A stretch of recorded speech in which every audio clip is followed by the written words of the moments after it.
আজ তোমাদের কাছে শেয়ার করবো একটা রুই মাছের পাতলা ঝোল রান্নার রেসিপি। একটু নুন দিয়ে দেবো, স্বাদ মতো একটু হলুদ দিয়ে দেবো। মাছটাকে কড়াই একটু তেল দিয়ে দেবো মাছ ভাজার জন্য।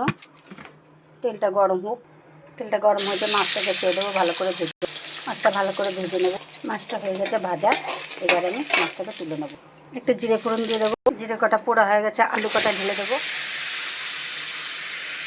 আলু কটাটা একটু ভেজে নেব, একটু নুন দেবো স্বাদ মতো, একটু হলুদ দেবো, দিয়ে আলু কটাকে ভালো করে ভাজবো।